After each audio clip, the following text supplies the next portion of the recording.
të nderuar dhe të respektuar vëllezër besimtar.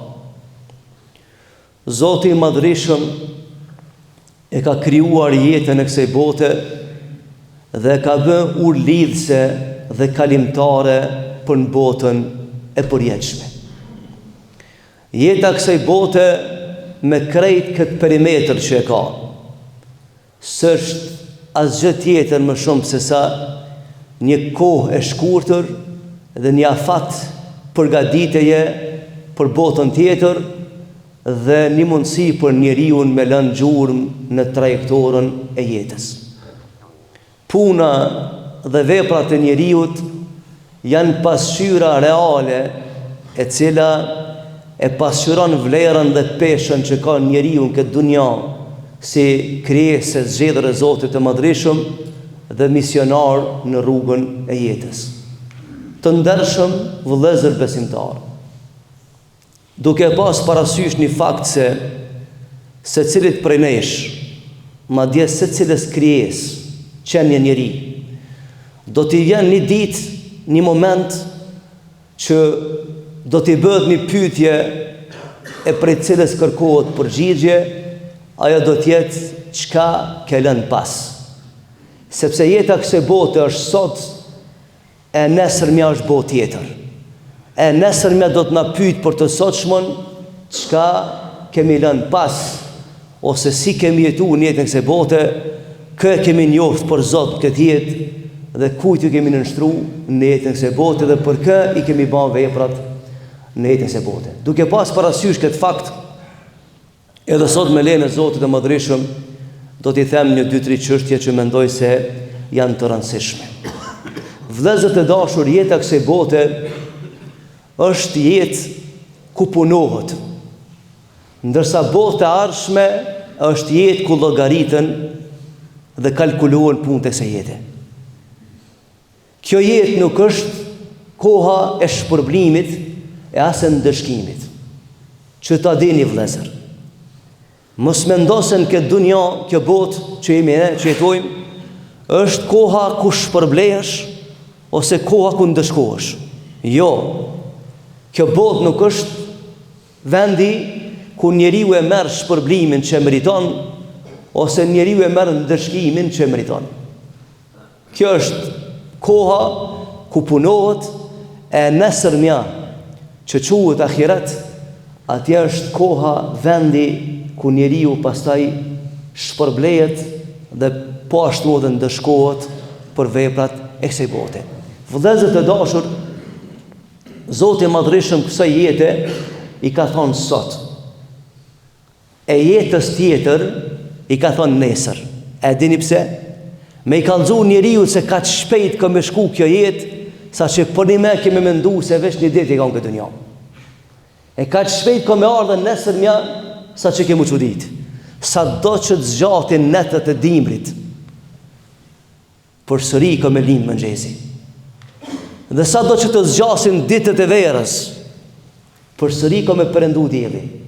Dhe sa do që të zgjat jeta kësaj bote, dhe duke se njeriu nuk po e merr shpërblimin që meriton, dhe ndoshta nga një herë zhgënjesh pse të tjerët që meritojnë ndëshkimin s'po e marrin sa duhet, mos harro se jeta kësaj bote nuk është vend i shpërblimit e as i ndëshkimit, por e nesërmja që quhet ahiret, ajo është vendi ku do shpërblehet njeriu për veprat e kësaj bote.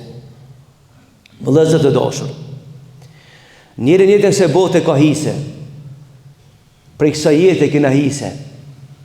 Allahu Gjelle wa Ala në ka thonë në Kur'an, wabtaghi darul akhirah, dhe ti mësija botës së përjetshme, wala tansa nasibaka min ad-dunya, edhe mos harro hisën që takon jetën e kësaj bote. E dini cila është hisja e kësaj bote, vëllezër? Sepse në këtë dunja, kur kush shkon te Zoti i Madhërisëm, se merr tokën me veti. Po ti shkon kjo tokë që ishtë nda pjesë, ne kishin marrë ato që kanë para neve. Jo, po pse Allahu po thot merr hisën e kësaj bote? E di cila është hisja e kësaj bote? Besimi dhe veprat e mira. Allahu po thot nëse ja ke mësy botës së përjetshme, merr hisën që takon. E hisja është besimi i drejtë në Allahun xhelle wala dhe punët e mira që i bën jetën e bote. Sikur se kur të rrugtojmë për një vend të tjetër, në porositin do të mos e harro pasaportën, edhe mos e harro thot çantën me tesha se të vynë. O vëllai i dashur, mos harro se kanë më të vyt veprat e mira nesër ku të shkosh te Rabbul Alemini. Ku të rrugtojsh për një jetë, për një botë e cila s'përfundon më kurrë, kanë më të dashur argumente se jetë. Ja Allahu para se me shkuti atje po thot, ki kujdes wala tansa nasibaka min ad-dunya, merë hisën e kësaj bote, e hisja që na mbetet në dorë në këtë jetë është besimin e Zotit dhe veprat e mira. A keni pa në kusht tjetër që ka marrë diçka tjetër për kësaj bote, vëllezër? A keni dëgjuar se dikush tjetër ka marrë diçka për kësaj bote? E ka pakur riskin e kësaj bote. Sa njerëz kanë pi ujë para neve, megjithatë oqeanet janë hala prezent. Sa njerëz e kanë shfizuar këtë diell, megjithatë dielli lindë dhe perëndon. E sa njerëz kanë ecën mbi këtë tokë, krejt kanë shku. Dhe toka ka mbetë aty poshtë. Por Allah i ka thënë, merrni me veti punët e juve. Në ditë për ditë vëllezër, pejgamberi sallallahu alaihi wasallam i thot njënit prej shokëve të tij, sepse ai kërkon, thot ja Rasulullah, jam akme një këshill, tha. Çish të jetoj jetën se bote, tha Rasulullah. Rasulullah i tha, kun fi dunya ka'annaka gharib aw 'abiru as-sabil. Tha rrin këtë botë sikur me qenë i huaj, edhe sikur se me qenë kalimtar. Me dy fjalë për shkruajtja mbisë e jetës. Tha në këtë dunja rrin sikur se me pas qenë i huaj. Keni pa kur shkojna me një vend të huaj dhe në tranzit, 99.9% të çështjeve që janë për rrethes na bojnë përshtypje, se dim që jemi kalimtar. I huaj. Edhe ti nuk fokusohesh shumë. Edhe din që i huj dhe je kalimtar. Njëtën se bote vëllezër, njeriu është i huaj në këtë planet. Pse? Sepse origjina njerit të xhenetit, po toka. Kjo vetëm një afat i shkurtër, i një pjesë të shkurtër të jetës që don. Por këtë jetë du me pasru me veprat e mira. Hisja kësaj bote kanë me kanë veprat e mira. Dhe Allah xhelle wala na than Kur'an dhe përkujton e ditën kur ktheheni te Zoti, e si mbet asgjë tjetër përveç se veprat që keni bërë në jetën e bote. Që është hisja jonë. E ne si kalimtar në këtë jetë, si të huaj në këtë tokë, ne duhet të jemi të kujdesshëm vëllezër, se me çka po e pasurojmë bagazhin e veprave tona. Me çka po e mbushmi çantën për me shku në rrugën e përjetshme. Në ka thënë pejgamberi sallallahu alaihi wasallam, prej shenjave të njerit të mëshëm këtë dunja është përgatitja e tij për botën e përjetshme. Çish përgatit njeriu? Me këtë fjalë nuk po duam i humb ambicet për jetë, përkundrazi. Ne duhet pas ambicie të larta, por unë po them se ambicie të larta duhet të argumentu me veprat e mira. Këtu është dallimi mes Islamit dhe feve tjera, dhe teorive tjera. Se Islami të nxit me pas ambicien e jetë, por ambicia e jetës me i pasuru me veprat e mira, jo ndryshe. Ambicia mirë dhe me përfundu me veprat e mira.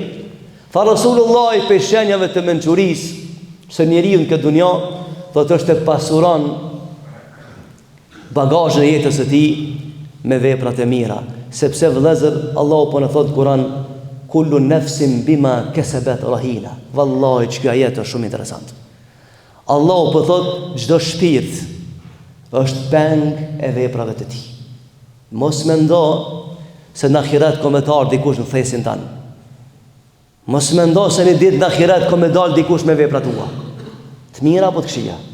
Se cili kina me dal peng e veprave tona. E pastaj llogaria dhe përgjegjësia ka me kanë begje madhe para Allahut xhelle wala. Të ndershëm vëllezër, e nderuar rini. Në këtë jetë duhet të bëjmë garë për të mirën. Në këtë jetë duhet të bëjmë gara se kush prej nesh ka le gjurë më shumë të mira në jetën e bote. Kush prej neve pasuron dhe rëndon peshorën e ahiretit me veprat e mira. Dhe ne nuk duhet të bëjmë garë mes nesh se kush e pasuron, kush e rëndon peshorën e ahiretit me veprat këqija të bote. Sepse në ahiret do të kputet edhe peshori e ahiretit për të këshijave që ka mujt me bën jetë e kësaj bote. Njeriu është krijesë e çuditshme. Din me zhvillu dhe anën negative ti. Me bë gjëra që nuk i takojnë njeriu. Me rëndu peshorën. Dhe me vu vetën në siklet në këtë botë, në botën e përjetshme. Njerëz të mirë vëllezër e kanë pasë këtë dunja është kalimtare. Është sikur se një det i madh dhe i kanë bë veprat anije me të cilat kanë lundruar këtë jetë dhe kanë shku te Zoti madhrishëm. Dhe po të diskutohet dhe po të analizohet në Kur'an çështja e veprave, do të çuditesh se në sa ajete në Kur'an Allahu xhallahu ala ka thënë e kujdes me çka po vjen te unë. Se në këtë botë kam dhënë pa e lyp, pa e meritu. Por bota tjetër nuk shkel kush në brigjet xhenetit pa merit. Dallimi mes saj bote e botës tjetër vëllazër, se këtë dunja kanë hisë edhe të këshit. Në ahiret s'kan hisë të këshit. Në këtë dunjë kjo tokë ma gjithçka. Kjo jetë. Por dallim për botës e përjetshme, që nuk shkel në brigjet xhenetit, ai i cili se ka njoft Rabbul Aleminin sakt rrugën e besimit dhe nuk ka bën vepra të mira për vete, për familjen, për shoqërinë e shëmbërar. Po shihni vëllezër se në këtë dunjë shpesh herë na i gëzojnë atë mira që i ka bën dikush. Ai ka shkuar te Zoti i Madhreshëm dhe merr shpërblimin. Ne ja shfrytëzojnë atë mira në këtë dunjë dhe shkojnë te Zoti pa vepra. Sepse në ahiret kena me dalë me veprat tona, jo me veprat huaja. Në këtë dunjë krenohemi me shumë njerëz që vlen më krenu. Por në botën tjetër nuk mund të krenohemi me veprat huaja. Pyetja është çka ke punu, çka ke lënë mas. Madha taraktum wara'akum. Pyetja shumë e madhe në ahiret. Çka keni lënë mbrapa? Që keni ardhur në ahiret, ku dalmi para Rabbul Aleminit. Dhe shkojmë të e lyp drejt urës siratit. Dhe na thot një milaçi, çka keni lënë mbrapa ju? E dini që sot është dita e llogaridhënies, ku peshojnë veprat e njerëzve. Të vogla edhe në qofshin më të vogla se atomi. E pastaj një prej momenteve më të vështira, sepse 4 ajete në Kur'an janë në 4 etapa të ndryshme, që flasin për etapa të ndryshme të njerit, e që janë etapa të vështira.